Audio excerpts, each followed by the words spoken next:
All right. So, as you all know, we today we have, I think, a special treat because Ellie's going to help us talk job, everything job related, which is something that comes up very often in these conversations.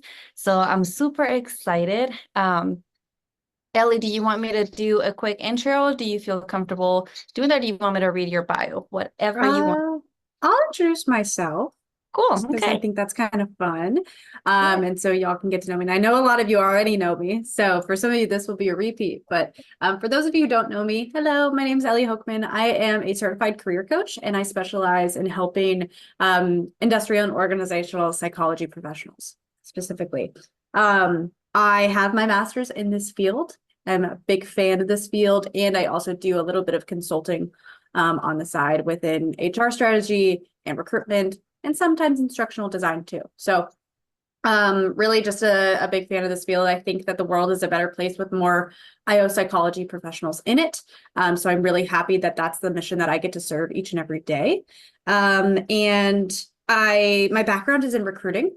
And through recruiting, I got opportunities to do career coaching as a volunteer, then started doing that a little bit more with community colleges. And then while I was getting my master's degree, I started a role in people analytics and did that for about 2 years, which was a great job on paper. It paid the bills. I had an awesome team. I worked for a really great company. But I just still wasn't happy, even with all of those things there. And what really filled my cup was the coaching that I was doing. So I was trying to figure out how I could do that more, and starting my own coaching business became the answer to that. So that is what I do now. And it was only very recently that I started specializing in working with IO folks, and I'm very thankful for that decision. Um, and I'm super excited to be here and to try to answer any job market questions, resume questions, interview questions. Interviews are my favorite. But wherever we go with this conversation, I'm open to it. And just really happy to help. So thank you so much for having me. Awesome. I'm really excited that you're here. So just some quick little side notes. If anybody's welcome to participate at any point. You can raise your hand, you can just wave at me, whatever you want. This is a pretty informal meetup that we do, so don't feel like you have to be very structured or anything like that. Just let me know. You can send a chat, or if you just, because this is being recorded, if you don't feel like you want to be on here, I'm going to go ahead and put my email on the chat, and then you can email me directly. That's what I'm trying to do to keep some of the people that don't feel comfortable kind of saying things out loud or being put their name on there, whatever. Whatever makes people feel comfortable, I'm trying to accommodate that. So whatever works, or you can just send me a message on LinkedIn. I'll have my email and LinkedIn open and whatever. So whichever way you feel the most comfortable with participating, please do so. I think today we have a really good opportunity to have a lot of questions regarding job, anything related.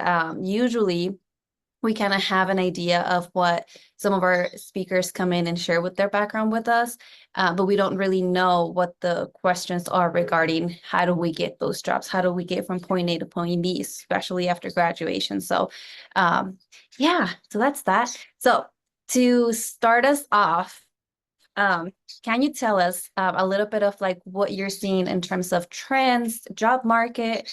What is it looking like out there if anybody was to say, hey, I want to get into IO? How do I do that? Give us some insights there. Yeah. I'll start by saying that the market is real tough right now. It's really competitive at the moment. I think it's specifically competitive for roles like ours that are, um, you know, more, skill-based roles. Um, I was just having a conversation with somebody recently where I was like, all the things that I used to teach as a career coach, like that was enough. And now we're getting to a point where you have to do even more. But what I find that we often always come back to, no matter how the market is looking, whether it's competitive or not, whether you're going for consulting or HR or academics, industry wide, niche wide, everything wide, market aside, we almost always come back to needing a or having a story to tell, and needing to share that story with others. And I'm sure a lot of you are very familiar with Simon Sinek. Start with why. And I think the people who do the best in even a competitive market are the people who know their why, who know their story, and are willing to pursue that why every single day, even when it gets hard. So I guess that's what I'll say in terms of the market, that it is competitive, but competitive or not, knowing your story and knowing your why and like why you're doing what you're doing, and having that as your propeller to drive you forward, I think is really, really key and critical. Oh, there you go. I was gonna say, I think it's gotta be important to remember why, because it is. I remember before even landing a job before graduation, I was counting like how many jobs I had applied, and then it got to the point where I was just like, I'll apply to anything. So I got a little carried away there and a little desperate. But Mm-hmm. I think it is important to remember like where you want to go, because sometimes we can take a job because we're so desperate and just in the need. Like in my case, I needed to pay bills, I needed to move, and I needed to figure it out. So I ended up going back to what I knew, which is something I didn't want to do anymore. I was doing counseling, so I have to go back to counseling. And although I landed in a good place, I still wasn't fulfilled. Like I wanted to start in the IO field already. So I did get a little bit desperate. And then later, I think we've talked about this in some other conversations where we get so desperate because we are adults and we do have responsibilities, and then we take whatever job is offered. And I think we can sell ourselves short, or we can get into companies that maybe we didn't really want to be in. And then, I mean, really go left in that. I mean, talk about organizational culture or not getting paid enough or whatever. So I think that's also another reason why I find that interesting, that you're like, remember your why, because that is Yeah. different. No, I appreciate you sharing that personal story so much. And I also want to share that too, because I shared with all of you that I had a people analytics job that was really great on paper. And when I go back to my why for why I wanted to go into analytics, this is so embarrassing, but like I thought it was really cool to tell people I was a data analyst. And I think part of that, this is going to get a little personal. I think part of that is that growing up, I didn't want to be seen as like a dumb blonde. And so I would always try to prove myself as really smart. And it's like, if you're a data analyst, you must be smart. And so like, I was like, I think that's a really fancy title and I can tell people I do data analytics and then they'll think I'm smart. And that only lasts for about 2 years. So you have to have a why that like actually resonates with like your values and who you are. And like, that's what I do now, is that like, I help people get through one of the most challenging experiences of their life, of finding a job. And that like, now that's a why that's actually connected with my soul. And that's like how, like, that's why I want to get up and work every day and do crazy things and work, 12-hour days if I want to, just because I'm so driven by that, like from my soul and from my heart. So I think that that's an important part of it too. It's not just having a why, but making sure that that why is really connected to you. The other thing I wanted to say, Gabby, too, is that sometimes what you can do is you can take a job that's maybe not necessarily an IO role and bring IO into your role. So I tried to do that a little bit with when I was a recruiter and I wanted to do more analytics. I tried to bring more analytics into my role, and I worked with my manager on how can I bring more analytics into what we do. And I think that a lot of organizations are really open to that, especially if you propose it in the right way of like, hey, I think I can really help our organization by doing this project. I think if you say like, I'm trying to bring more IO into my role, they're going to be like, what are you talking about? But if you propose it the right way, I think that that's a way to get more IO experience while working in maybe a non-IO role.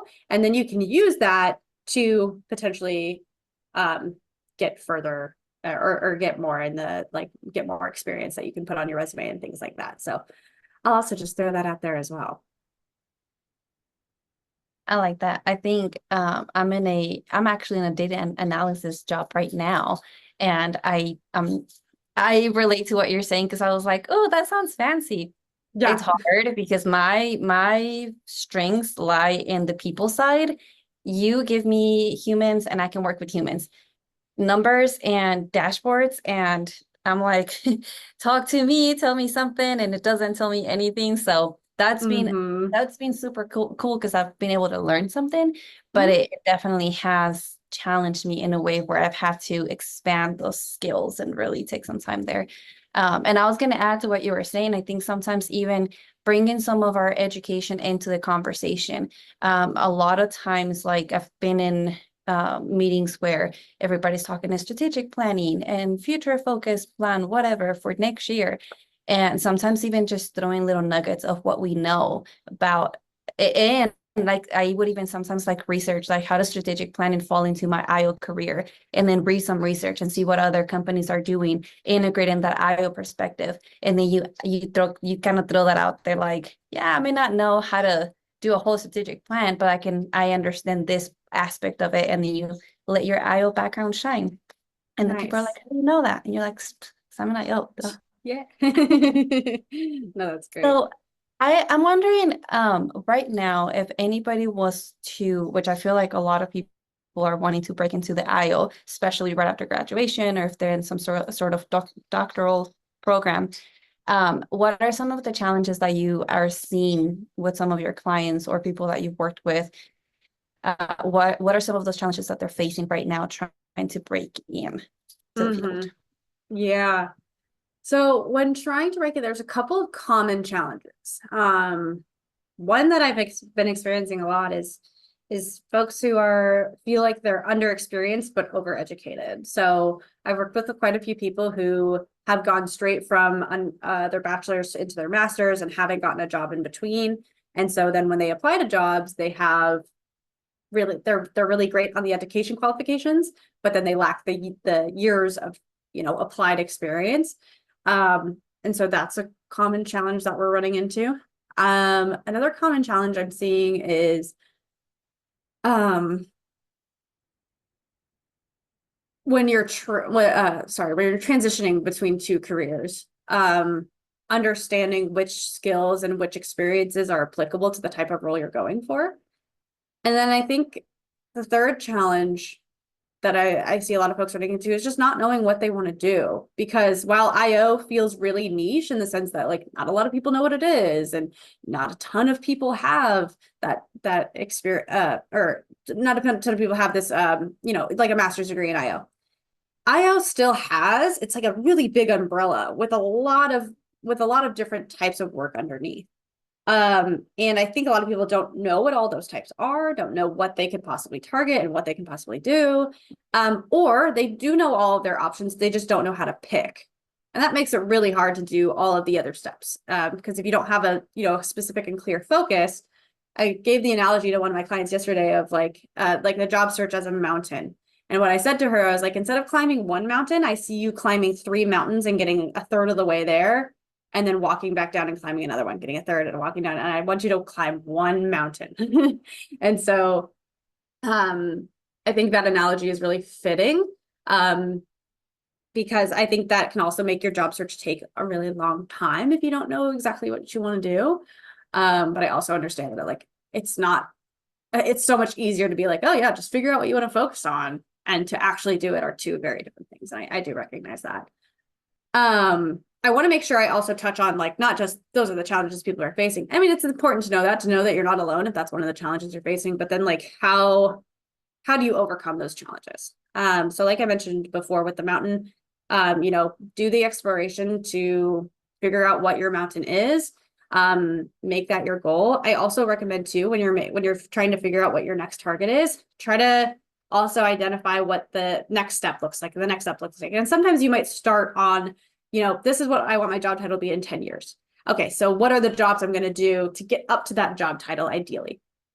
The another solution is to identify the skills that you're using if you're a transitioner, the skills that you're using in your current role that are highly applicable in the IO psychology field. And then either cater your resume to that or upskill in those areas. If you feel like you kind of have like some skill, but not enough, you can make a plan for upskilling. And then what was the first issue I mentioned? I'm blanking now. Oh, the over education, under experience. Get volunteer experience. Volunteer experience is fantastic. Catchafire.com is a way to get free consulting experience, or well, free volunteer consulting experience. And that has been really helpful for some of my past clients. And then they're able to put that on their resume to show that they have consulting experience.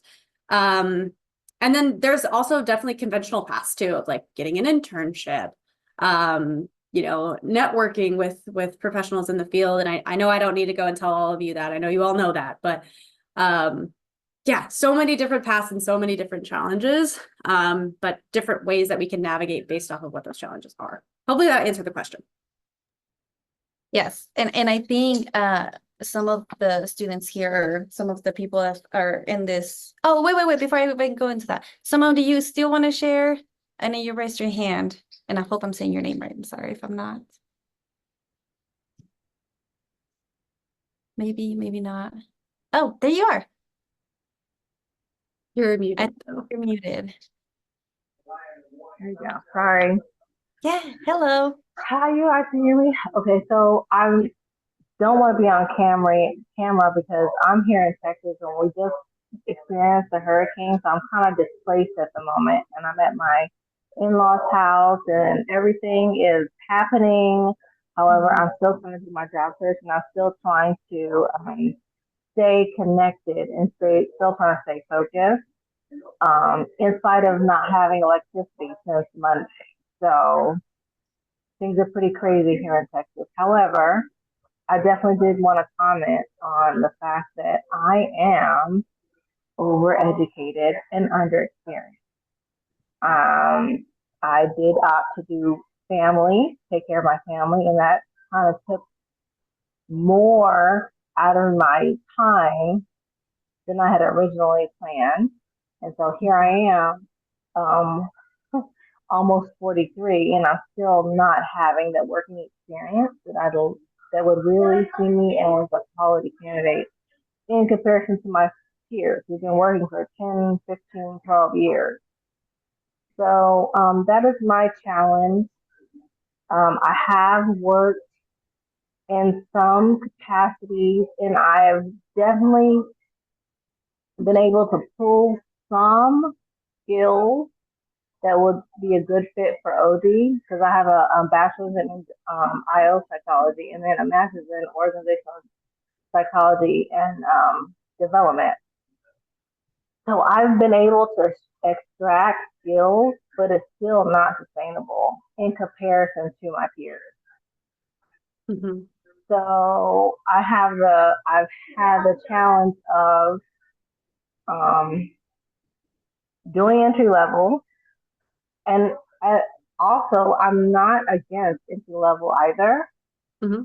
But at the same time, when they see my master's, then they're like, she's gonna want she's gonna want X, Y, and Z.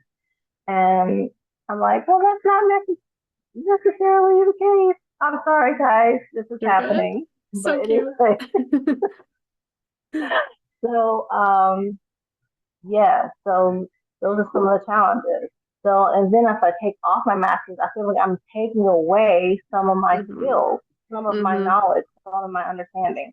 So it's kind of like, what would be the ideal, role to segue into? And I do understand that organizational development is more of a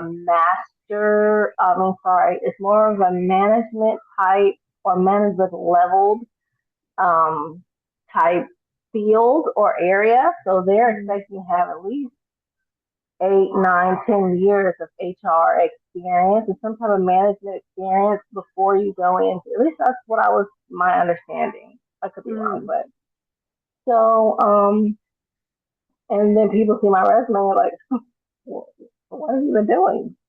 What have you been doing with your time? So that is my challenge.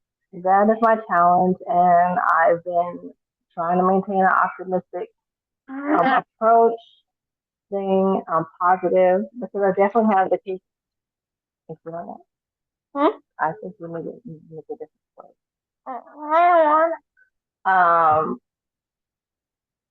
I'm, left with a talent, with a thought process of like, what do I do? Do I underqualify myself just to get in? I don't mind, because it doesn't mean that my work ethic won't propel me.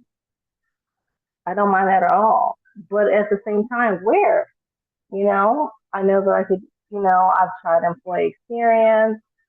And it's also really the employer that looks at your skills and what you have done and would say, you know what, she would be a good fit. I don't know if employers or recruiters, I should say, if recruiters are really recruiting in that way. I think they're looking for hard skills first, then they'll look for soft skills.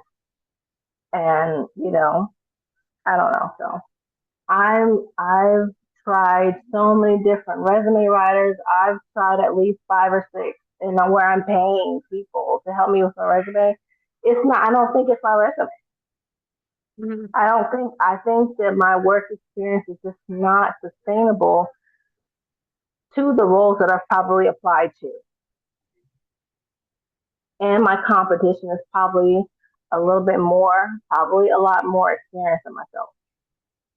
So, so that's where I am.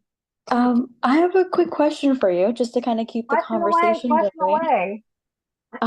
So I just want to know, like, I know IO is a huge umbrella, and I just want to introduce myself. I'm a Neri. I'm quite new to IO, but I will be starting my master's soon, which is very exciting in September. But I've always been Yeah. very passionate about it, and I'm in the L&D space, which is learning and development.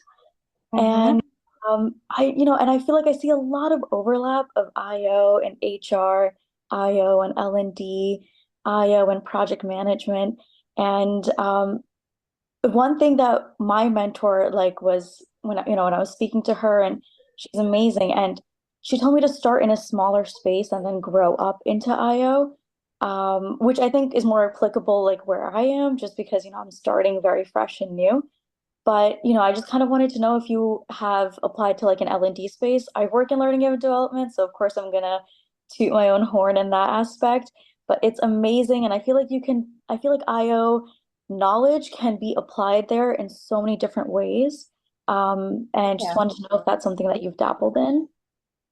Okay. First of all, nice to meet you, and Nice to meet congratulations you on moving forward with your too. education. Thank you. I am a learner. I love learning, so I definitely have tried to move into the L&D space. For some reason, I have just not been the one that they've chosen, not even chosen to work in that role, but even to enter. Right. So it's been challenging, because it's oftentimes when you're job searching, you often ask yourself, what's wrong with me? What's wrong with what I have? And it's never really the case. It's never really the case. It's just Yeah. also your competition. Who else is applying? What else do they bring to the table? So Yeah. it can be challenging, and it has been, but I get through those things. Yeah. I just push forward. I'll find the right fit. Yes. Um, Well, I'll fingers find the right fit, and yeah, I'll find the right fit. I just have to be persistent, crossed. um, and consistent. I had seen a role that I wanted to apply for just probably a couple of hours ago. Well, not a couple of hours, like an hour ago. And I've already bookmarked it and planning to, do what I need to do. And Wow. I do my follow ups and trying to get connected with HR. I mean, with the recruiters. So I do my part, and it's just a matter of time. That's all. It's just a Absolutely. matter. Yeah. That's No, awesome. Yeah. I'm so glad that you still have that positive outlook and perspective. You have to have that. that's the only way you're going to keep going forward. I think it's something I said earlier was, I help people go through one of the most challenging experiences of their lives, and that is the job search. And I think it's so challenging for a couple of reasons. One is that it's incredibly difficult to get actual real feedback. In school, we have teachers and we have grades, and then in our jobs, we have managers and trainers and performance reviews. So we have more of an idea of like what's going right and what's not.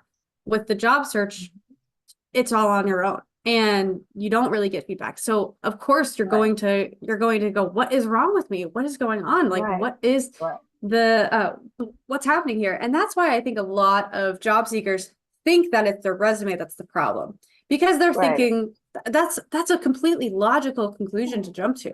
I applied with this resume and I didn't get an interview, so it must be a problem with my resume. That's the logical explanation. But I think what people may not know is that there is a whole huge like behind the scenes that you can't see. One of my clients today, actually, she got a rejection email from Johnson & Johnson, and I thought it was probably one of the best rejection emails I've ever seen, because it says this. It says here are three, or it says, though your achievements are impressive, they didn't exactly line up with what we're looking for this particular job. We want you to know that there are three main reasons as to why it might not have worked out for you. Number one, timing. Sometimes it just doesn't work out for the role we want and what we have available. Doesn't mean that you aren't qualified or capable. Two, shift in priorities. We might have decided to go in a different direction based on changing business needs. Three, there might have been a more qualified candidate for the role. So I say, like, that email is written so well because I think that that's so accurate of that. Like, it can have absolutely nothing to do with you. You can be fully qualified. You could be potentially a great fit for the role. But it's like, sometimes it's just that somebody applied earlier than you. You might be even better than them, but they applied earlier, so they got it first. There are so many potential reasons, and to drive yourself up the wall trying to figure out exactly what your reason was just isn't sustainable. And so something that I'm working on a lot with my clients is like a couple of things. And one of those is identifying what's within our control and out of our control, and then focusing our efforts with what's in our control and having a healthy mindset around what is outside of our control. So what's in your control is the jobs you're applying to, how many jobs you're applying to, who you're networking with, what questions you're asking when you're networking. What's out of your control is whether or not they invite you to an interview, whether or not that interview turns into an offer. There's definitely things that you can do to ensure that you have a high quality and a better chance, but the actual outcome itself, a lot of it is out of your control. Some of it's within, but a lot of it is without. And so really what we're doing is we're working on what's within the control. That was a very long-winded way of saying that in terms of what that means for you moving forward is identifying that focus of like, what do you want to go into? I think another thing that will be important for you to identify is if you're applying for a role and all of your competition has more experience than you have, what do you have that they don't? Like, what's something unique about you that you bring to the table that nobody else can bring? Right. And then using that as essentially your selling point. You can throw that into your LinkedIn profile. You can bring that up in your networking chats. What is it that makes you different that this organization is going to miss out on if they don't hire you? Right. Another last thing I'll say on this is that for my clients who have experienced that same experience where they have a master's degree, but either a gap in experience or haven't had any formal experience, what often happens is that they do take an entry-level role, and they have it's a matter of finding an organization that has like a healthy hiring practice where they understand that having a master's degree doesn't mean that you want six figures and you'll only take a manager level role and above. That takes time and a lot of patience and a continued positive motivation like you have. But that is what ends up happening. I think pretty often is that they do end up taking an entry level role, but they do usually excel in those roles and do very well. It's just a matter of getting that first chance. I agree. Because, I'm still a psychologist. And I make sure that I tend to my mental focus and health during this process. So job search is really challenging, Mhm. and it was even worse. It was even more challenging last year when I was trying to convince myself that I needed to continue to look for recruitment jobs. When I looked for recruitment jobs, when I did not want to do recruiting. Mhm. So I was like, well, I just need to get employment. I just need to get employment. So I really had to be honest with myself and say, okay, what are you really wanting from yourself? Do you really want to be in recruitment? And I'm definitely not being shady to recruiters No, because you're they're good. definitely needed. But I definitely do think that I wanted more of myself. I've invested in my education. I did take some time to take care of my family. That time has come and is gone, and now it's time for me to reinvest my time and my energy into myself and my career. And how do I do that with minimal or non-sustainable employment experience? And Mhm. how can I compare and compete with other people that have been working? Well, I've been, being a mother, you know? So I'm not the first woman and I won't be the last. And there are also men that have also done that as well. That have stayed home with their children and taken career breaks and things of that nature. So I'm not the first and I'm not going to be the last. Mhm. So keeping that type of that positive mindset has helped me kind of flow and try to go through the process and help me realize, okay, what it is I really want to do with organizational development. I'm really good with solving problems. I'm really good at it. I'm really good at looking at it from the beginning to the end, mitigation, looking at all the different problems. I'm good at that. So I need to find ways to get involved with different projects and find and do more networking, which I have been doing, and and seeing if I can volunteer, like you said, also encourage. Mhm. All those things have helped. All those things have helped. But at the very bottom, my baseline is still maintaining my own mental. Mhm. Absolutely. Yep. That is Yeah, number one. that's a baseline. Yeah. So that's just because Yeah. I'm And still a psychologist. yeah, and I truly think that having community is like the best thing that you can do for yourself. Is free communities, paid communities, whatever it is, a community of 3 people, even just 3 people who are going through what you're going through. You guys meet every week and you talk about what's going on and you help each other. I think that's also key to it too. If you're in a community, is like not just being in the community to get help, but to actually go and help others. Um, helps you in a sense. There's something else Okay. that was said in there that I wanted to touch on. Oh, you mentioned the word energy. And I think that Oh. that's also important as well, because if you think about the recruiter jobs that you were applying to and you didn't really want them, you're just Mm-hmm. not giving it the energy. And I think that Right. energy can kind of transfer because like, It if can. you're not really excited about the job, then maybe you'll look past, some discrepancies in the resume between the resume and the job description, or maybe you'll make an error in your application or something like that because Right. you're just not bringing the right energy to it. But when you're actually genuinely really Right. excited about something and you bring that energy to it, I think that can even potentially show from the other side, from the other side of the screen. So yeah. I Um, agree yeah. completely. I wanted to address some of the comments here. I'm curious about thoughts on this idea. After getting few rounds of interviews and being rejected, ask them if they'd be willing to see you work on one of their current projects for X hours, to see you applying your skills would be more represented than interviews. Um, I'm not opposed to the idea. I've never recommended that, and I've never seen anybody do it.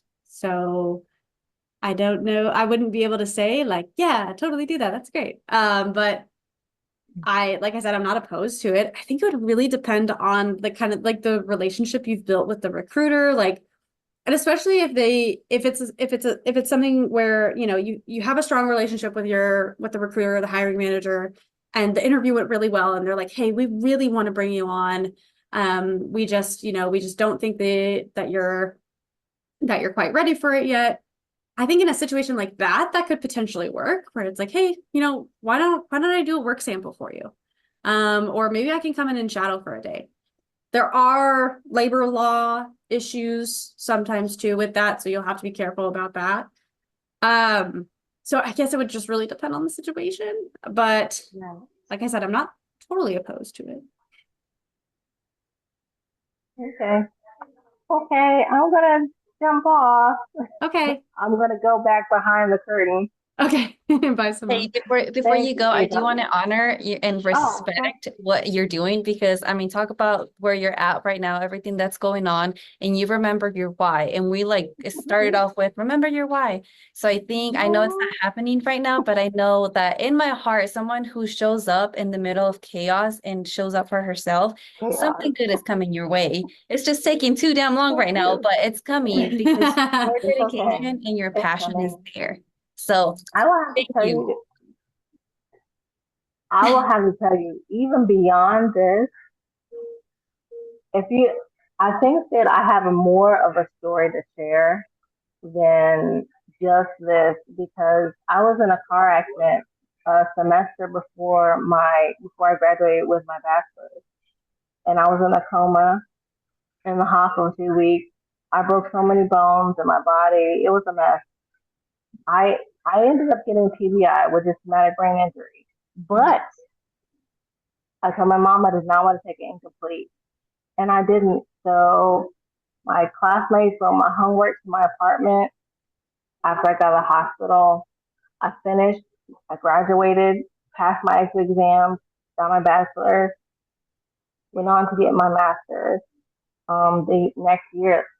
So I know exactly what resilience requires.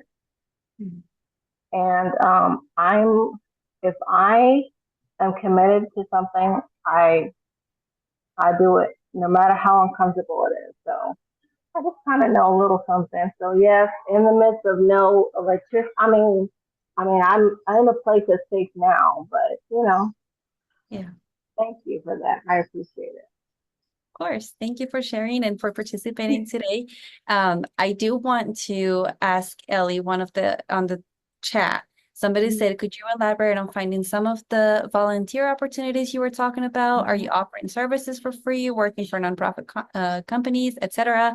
Yeah. And oh, also, side note, if anybody wants to drop their LinkedIn on the chat, feel free to do so we can stay connected and we can see and support each other. And then if you want to keep coming back, please do so you can continue to get some good info and insights. But anyway, Ellie, back to you. Yeah, for sure. I also popped in my LinkedIn in there as well, so I'd love to connect with. I think I'm connected with most of you though, but would love to connect with anybody else. So the website I mentioned is catchafire.org. That is it's a place for nonprofits to elicit volunteers.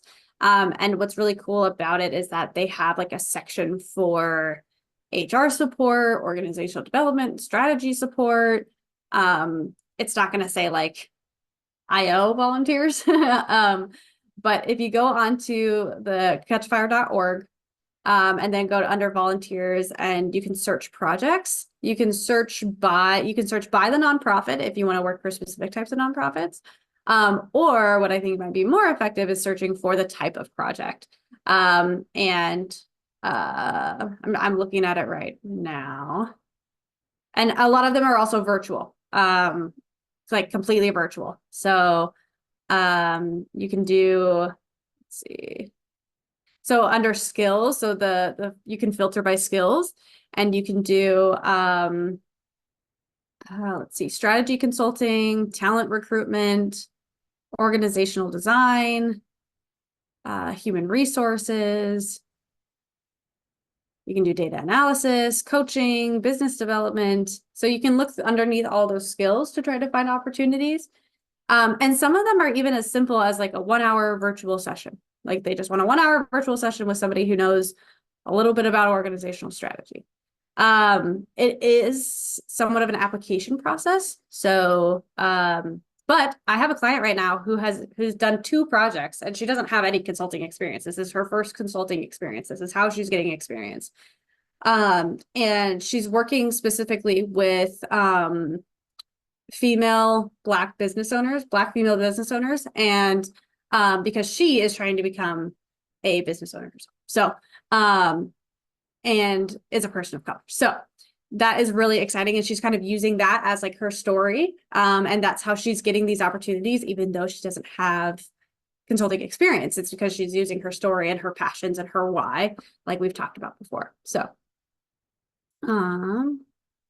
yeah. And then also too, I'll say too, that catchafire.org is like a really cool resource, but like I got my volunteer experience just from the community colleges in my area, from just in my network. Also you can look at your like local business bureau too and see if anybody's looking for volunteers.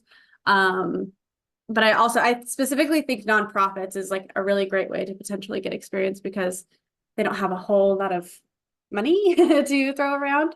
But then also too, like you're providing your value for a really great cause. So yeah. Awesome. I also added a list business accelerator program. I did participate in that one. If you're more on the consulting side of IO and you're interested in that route, at the time I was trying to understand what consulting was like and what the deal was with that. And I did that program and it was really cool. I worked with a daycare business owner and we helped her accelerate her business and served as a consultant at a consulting capacity. So it was really cool and I got to put it on my resume and it looks really cool. But also I got a lot of really good skills from that, learning how to do all of that consulting work. So I put that on there too. And I think they have a program coming up. I think it is recommended that you go in with the team. So if you know a couple people and you'd like to work with them throughout that program, then do it. I had a team, or I had another guy that was going to do it with me. And then I think he got a job and kind of life changes happened. So I ended up doing it by myself. I do not recommend it because it's intense. But if you want to, I did it, you can do it. So, okay. Thank you so much for sharing. That's awesome. Okay, so how much time did you decide dedicate volunteering? Wondering about the average time commitment while working full time. So I guess we're talking about volunteering and time frames for that. Yeah, no, and that's the really cool thing about volunteering too, is you can volunteer for like 2 hours and then you can put it on your resume. But I liked to set up like a cadence when I was volunteering. I tried to do at least once a month. Ideally every 2 weeks if I could. That was also while I was living near the community college that I was volunteering for. Now I live very far away from that community college, so now I try to do monthly. But I can also, go and connect with the community colleges that are closer to me too. But yeah, like once a month is great. It doesn't need to be huge and like you do it every day or anything like that. But yeah, it also just, I don't know, it feels really good after you do it too. So yeah, it's worth the time for not just the experience, but also it just feels really good. So I know we're getting close to the last 15 minutes, which is usually when I ask our speakers to share with us some actionable steps. However, I know this kind of hour flew by, this 45 minutes flew by. It really did. You guys have, or ladies and gentlemen, if you guys have any questions or you feel like, because sometimes it's really hard to give information when there's not a specific situation. So if you feel like you want to know more about something that was mentioned here, something that Ellie mentioned, definitely reach out, schedule some time with her and get those questions answered, because I think it's really hard to go at this alone. And I think that community aspect is super important, but having someone who knows what they're doing and has helped other people get where they need to get, I think that's also very important. So Ellie, actionable steps, what you got? Yeah. Yeah, for sure. So I just threw a link in the comments, and that is to my IO careers community, which I think a lot of you are actually already in. So good to see you here too. That is a place where you can come and ask these questions. I'm in there. Ian's in there. Ian's always providing great resources for everybody. Thank you, Ian. Yeah, we're talking about these kinds of things all the time. There's also some great resources in there, one of which I'm actually going to share with you for the actionable steps. And let's see here. I was trying to figure out a way to like loop this into the conversation that we've been having already, but actually I don't think we've really brought this up enough. And that is thinking of yourself. Okay, I remember. I said selling point at one point. And I don't want you to think of yourself as like you're trying to sell yourself, because that can feel kind of icky. That can feel kind of that's tough. But what I do want you to think about is the fact that you bring so much value to an organization, and that you bring them income and they can get a return on investing in you. And so what I want to share with you is some steps for how you can start to think of yourself as an investment. So I have 3 steps for it. The first is to identify target organizations of interest. And what I want to share with you is a link or a resource to where you can find, oops, wrong screen, where you can find organizations to target. So in the IO Psychology Careers community that I linked in the chat, if you go over to the classroom section, there are a few free resources that you can play around with, but all the way at the bottom, and maybe I should move this up higher, no, it's not at the bottom. I did move it up higher. Oh, here it is. It's in the IO organizations master list. So this is, it's supposed to be a master list, but I can only, I'm sure there's some that are missing. So if you want to add an organization to the list, you can let me know. But what I have is a list of organizations that often hire for IO roles. So whether that's consulting, learning and development, HR, and then the size of the company, what type of company it is, whether it's consulting, technology, nonprofit, telecommunications, and then their careers page. And so you can use this list as a starting point to identify at least 3 organizations that you want to target, but you also might have some in mind right now, just organizations that you're really attracted to. And then after you do that, you identify, I'm going to stop sharing. You identify what they do, how they make money, who they serve, and in other words, who they target to make that money. And then D, and this is the most important, is what challenges do they experience? So I'm going to throw that in the chat because I know I just said a lot of things. But what's really important is that you don't skip the 4th one, the challenges. What challenges they experience. So if any of you know what a SWOT analysis is, it's strengths, weaknesses, opportunities, and threats. So you can do a SWOT analysis as well on an organization to identify what are the areas where they're experiencing challenges. Because if somebody is hiring for a role, it's because they have challenges and they have problems that need solutions. And so then you're going to use that information, what they do, how they make their money, who they serve, and what challenge they have, to identify what you can do to help make the organization more money. So we're psychology professionals. We know that there's so much more benefit to an organization, there's so much more benefit other than profit to having a healthy organization. We know that. But if you're presenting yourself as an investment, your employer needs to know that you're going to provide a return on that investment. And this is one of the IO psychology professionals' most challenging and reoccurring challenges that we face is how do we turn what we do into cash?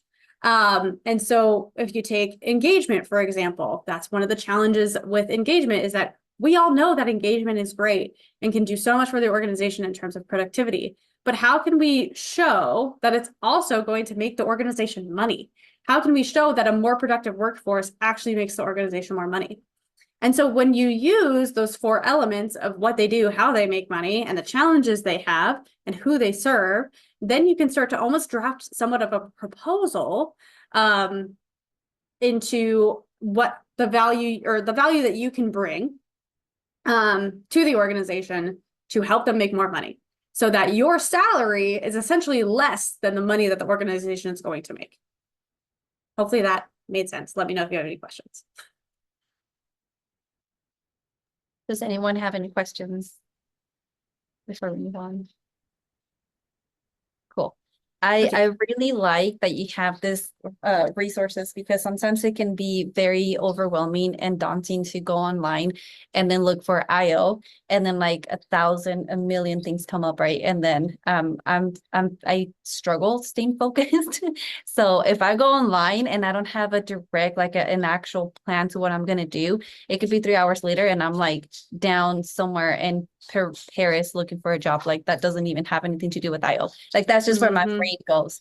So I think it's really cool that 40 tabs open. Yes, like it's just, it goes places and usually not where it needs to go. So I like that you have that very specific plan.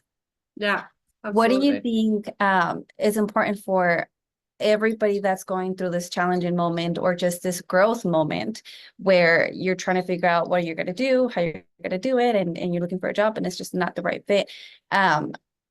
What do you think it's important for people to do, to remember, to have, to be able to overcome and stay resilient through this process? Because it is a grueling process. It's a hard process to find a job. Yeah. My answer to that is the title of a book that I'm going to recommend and throw in the chat, and it's Never Search Alone. The book is written by Phil Terry, Phil with a Y. You can also just go to phil.org to check it out. And I read that book recently, and I've been doing career coaching for 5 years. I have a career coaching business. I've got great clients right now. And that book, like seriously, like took my shoulders and just shook me and made me realize that I was missing out on a crucial support element of the job search. And that is the loneliness that comes with the job search, and how I, as a career coach, need to be a supporter and need my client to know that they're not alone in this process and they have me. But not only do they have me, but they also have community. And so I was thinking about it when I was reading the book, and I was like, I've got great clients right now. They should all meet each other. They're all experiencing the same challenges. I mean, with different flavors of the same challenge, but it's all the same challenge. And they could probably really help each other. And probably just knowing that other people are experiencing the same thing that they are. And I'm not saying that you have to go and join a program or have a career coach to get that community. You can, and that's what the book explains too, is you can make that community yourself, or you can use the website. They can help you build a community. They can help you source and find people who are targeting the same types of jobs as you or have the same background and experience, because doing this alone is just grueling. So that is really my answer to that question, is just don't do it alone, whether that's because you have a coach or a mentor or just peers, somebody that you can lean on who's going through the same thing, who can tell you like, hey, yeah, it's frustrating, but like you will get through it. So that way you don't have to, be the one motivating yourself every single day. You have people that you can lean on to support you. I want to second that, because I'm a first generation. I'm an immigrant. I'm Mexican. I'm the first one to actually have a career to the level that I have now, thanks to everybody that has helped me get here, right? But it was really lonely to try to figure it out on my own and try to understand this professional world that was very different from what I've done, which is counseling, behavioral health. I mean, IO is completely different. And it was, I think, last year when I was deep into LinkedIn world that I came across Dr. Patty Delgado. And if anybody's familiar with her, the Bridgify group and Puente, and I'll go ahead and put an opportunity that they have going on right now on the chat.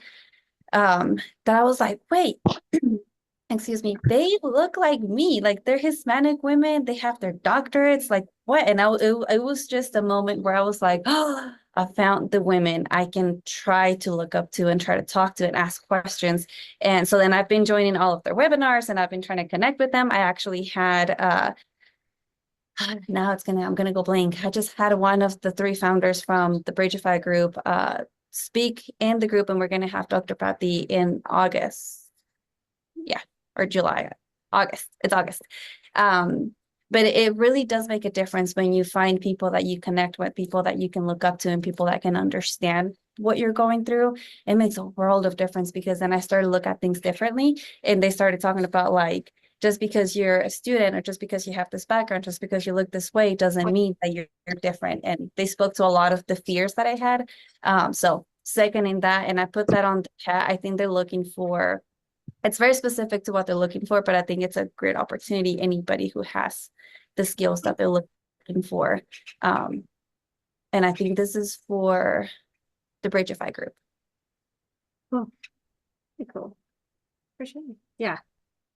Community is so important. Does anybody have any questions, comments, anything before we go? All right, Taylor, thank you so much for joining us. Ellie, do you have any last minute? Oh, Cool. yeah, there was a question that was in the comments. Colleen asked, does anyone in the group see success with major career changes into IO, looking to bring in IO to my career field? Do you mind sharing what your career field is?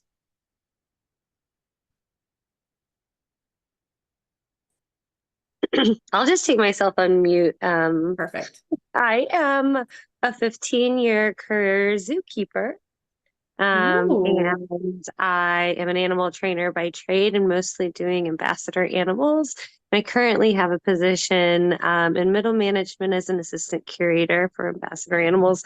But one of the things that is hugely problematic in my field is compassion fatigue and burnout, perceived organizational trust, motivation, and a lot of the things that are big underpinnings in INO. And so I started my degree to try to study this, but I am really struggling with, am I just studying to understand it, or do I really want to do something with it? And which is the latter. I did not want to spend this money just for funsies.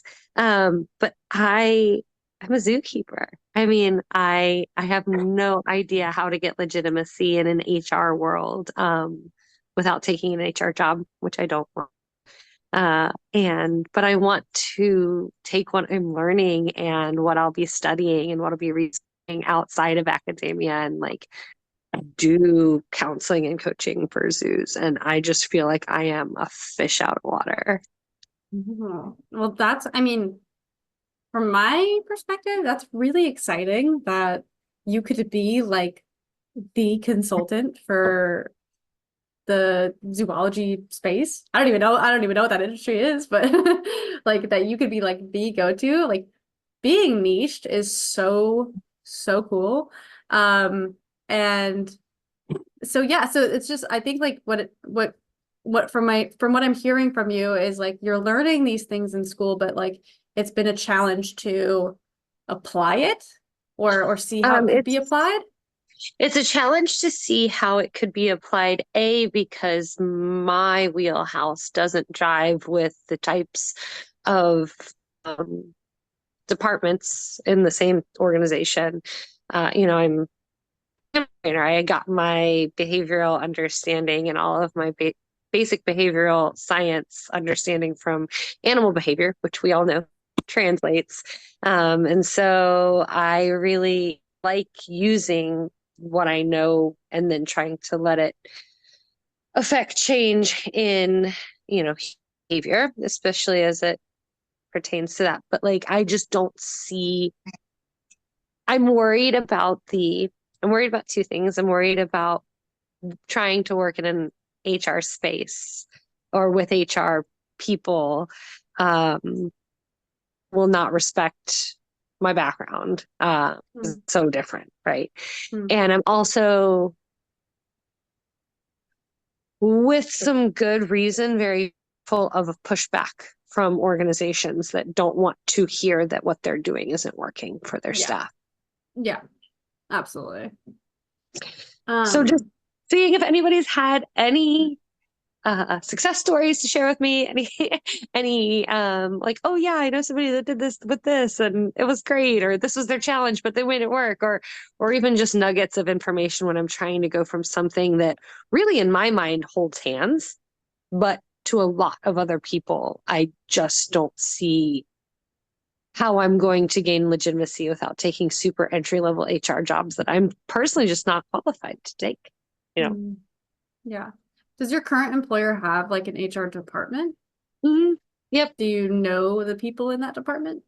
I don't like, it's so hands off. I've been waiting to try to talk to them until I can kind of understand what I want to study for my thesis, because I'll need their buy-in and support wholeheartedly to be able to study that, which I plan to do at work. So I just have heard from other people who have tried to study this in this field that it becomes that they are bullied out because you know, I don't like that. people don't like hearing that what they're doing isn't working, and that there might be a better way to do something. And anyways, just seeing if anybody has any thoughts, or I'm kind of struggling a lot with like, oh my God, what the heck am I doing? Yeah, that's absolutely a challenge to navigate, I think, with any kind of organizational strategy. There's a lot of sensitivity, I would say, change sensitivity as well. And that's part of what we do as IO psych professionals, is we have to manage that, whether it's an emotional reaction or negative response to the work that we're trying to do. I could probably talk about that all day, but what I will say, and what I would recommend, is rather than using the current HR professionals at your employer as like I almost want you to think about them as like, what if you just tried to go and be friends with them? Like outside of like learning from them, or outside of like having them help you with your thesis, like what would it look like? What would the process be if you just wanted to be like friends with them? You know, what are the things that you would say? And what are the things that you would ask them? What are the questions you would ask them if you were just trying to get to know them? And then almost like take that approach and just try to get to know them. And then that will build a connection, which then could potentially turn into a professional connection. And that doesn't necessarily mean that you're going to work in HR at your current employer, but it just means that hopefully you can build a little bit of a like I was talking about, like building community. Like you can build a social support system starting now, that you can use later so that you don't get bullied out. I mean, I don't know your exact situation, but that's just kind of what I'm thinking of right now. Tried, but there have been a few people who, not necessarily for INO, just they're in academia. They were wanting to understand, you know, current trends and in the animal field and stuff like that. And they had research that they were very expressly looked at negatively for asking the questions about professional quality of life, and are we doing enough for grief support in, you know, these animal care passion professions and things like that. And burnout, which is just, I see it firsthand. It's a really big detriment to a beautiful career path. But anyway, so that's my life. But they just, I think, didn't want to hear it. They didn't want to face, I think organizations are having a hard time facing the reality of the hard times that their staff are having. I do want to be very mindful of everybody's time. So if you got to jump off, please feel free. And also want to respect your time, Ellie. I know you're making some time for us. Colleen, what I would say is definitely keep coming back and literally ask people that come in, because some of our speakers have shared what that has been like for them. I remember Dr. Nelson. She is on LinkedIn, and she talked about the reality of going into a job and having to talk about these changes that needed to be made and how you approach a lot of those things. I would say probably do some informational interviews and kind of just pick people's brain about how would you go about this? Like, how would you do this? Because it is when you're in school and when you're learning all of these things and then you look out and you're like, oh, all the things are happening. It's really easy to be like, guys, we're doing it all wrong. But then when you step into the other side, like when you haven't been in school and you haven't, I was relatively pretty new, organizational culture and healthier workplaces, even though it's something that we studied for a long time, workplaces and Ellie, you can tell if I'm completely off on this, but a lot of people are starting to kind of be open to the idea.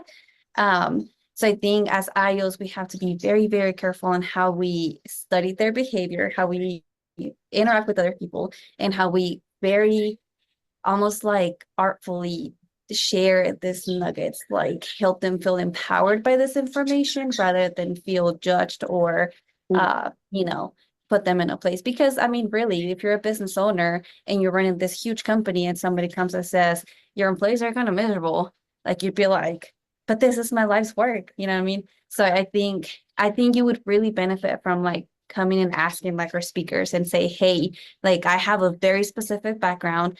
This is what I want to do. Help me out.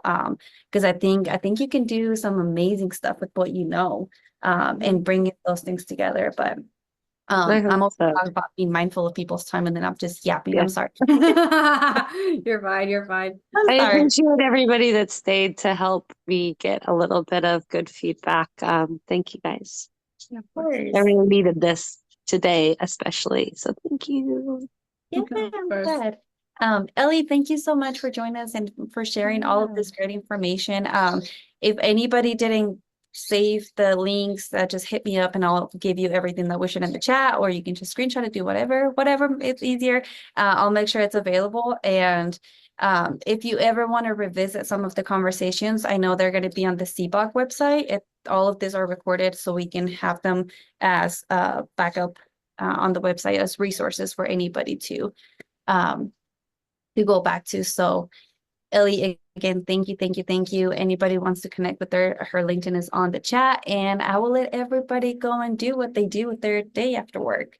Relax and chill. Be awesome. All right. Thank you so much, Gabby. This was so much fun. Nice to meet you all. Thank you so much. Bye-bye. Bye.